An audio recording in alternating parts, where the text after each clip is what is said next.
tech videos. This is video 10 of the partner assisted triggering videos, and in this video we're going to focus on the hip flexors. Other word for the hip flexors, the actual muscle's name is the psoas. Very important muscle, as are all, but this one particularly, it helps to flex the leg and move it forward. So the muscle that we did in video 9, the TFL, is often mistaken for the psoas, and the psoas is often mistaken for the TFL. So a lot of people think the psoas is in front of the leg here, but it's actually not. You can't actually get hold of it on the leg. You need to go slightly up, and it's quite a tricky muscle. So this muscle, it's more than a release, it's more stimulation, and it is one of those muscles that I don't want to encourage you to go deep at all. It's literally a stimulation to help release it. So we will do a series on muscle stimulation and muscle activation, where you can actually learn the trigger points or the activation, the neural lymphatic reflex points to help the brain connect with certain muscles. And with the psoas, it's a great way to do that and then do the release stimulation that I want to show you now. So this is just a basic way that you can help your partner to release their psoas. So thanks to Marby for being my guinea pig. I'm going to come down, and the psoas, so we've just got my little cloth here. The psoas, it runs inside, and in line with the belly button, it attaches in the spine, comes through there, and then this is the point of the pelvis, the iliac part of, there's two iliac pelvic bones on either side, and it comes from the spine through the iliac, becomes part of the iliacus muscle, and it attaches into the femur, right very high up and very medially. So it's not really an area that you want to work on. Obviously, Marby being my wife, I could probably try and go there, but even with her being my wife, I wouldn't even go there. It will be too uncomfortable. So the best place to get hold of this psoas is a little bit higher. So you want to go, if the point of the pelvis is there, you want to go about 2 fingers, just 2 fingers up, about a 45-degree angle up towards the belly button.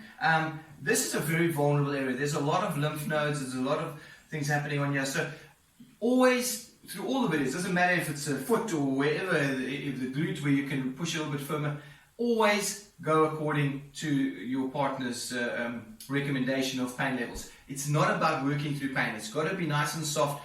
As soon as you hurt, it doesn't matter how high the pain threshold is. As soon as there is discomfort, the body protects. So the biggest thing is to try and get as little discomfort as possible. Great. So a great way to get hold of the psoas is lift the leg up for me. There. Then you hold on to the leg with the fingers wrapping around the front. And in this position, you give a little bit of a rotation just to show your partner that you've got the leg.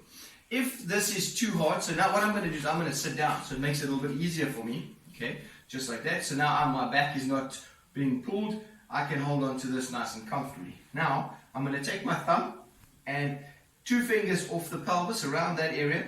I'm just going to gently work my thumb in. That's tender.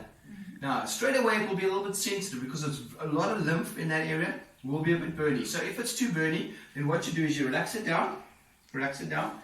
Then just in this position, then you take your fingers and just flat hand and just gently stimulate it. Ask you to lift the knee to the chest a little bit and take it down, straight down there. Stimulate a little bit, lift up and take it down. Fantastic. Stimulate a little bit more, take it up. Good. Now you've kind of helped the stimulation of the lymph. It shouldn't be as painful. Then you come back, grab hold of that, and that's like we showed before. A little bit of rotation just to make sure it's nice and relaxed. Get the thumb in that spot, 2 fingers, 45-degree angle towards the belly button. A little bit of a pressure. That's a little bit less painful now, right? A little bit less painful. It's sensitive. It's going to be sensitive. It must never be sore. Now in that position, with about literally a 5 to 10% pressure on your thumb, you ask her to lift the knee to the chest. Lift the knee to the chest and relax. Good. You do that about 3 or 4 times. Lift again and relax. And what you want to feel is a little bit of movement under the thumb. Do it 3 or 4 times. Let's do it one more time. Then you get her to hold it there while you're staying on the same spot with your thumb. Keep the pressure the same, not harder, and then you ask her to lower the leg straight down. Sorry, my knee was in the way. And that helps to stretch out that psoas. That's a very good way to get a little bit of a fascial stretch of the psoas and a stimulation at the same time. So what you do now is, the last thing we're going to do is a bit more of a stimulation. So now, 2 fingers above the pelvis, you take this hand, pretty much touch the other pelvis, depending on how big your hands are, and you get your both thumbs into that area. pretty much where you were pushing. And you ask her just to gently lift the leg a little bit up and relax. That's perfect. And one more, lift up and relax, and then last one, just there, lift up and relax. Fantastic. A great way to test this is to then go and to the other leg that you haven't worked on and ask her to just lift it a little bit and relax. And now this one, straight away it's easier, right?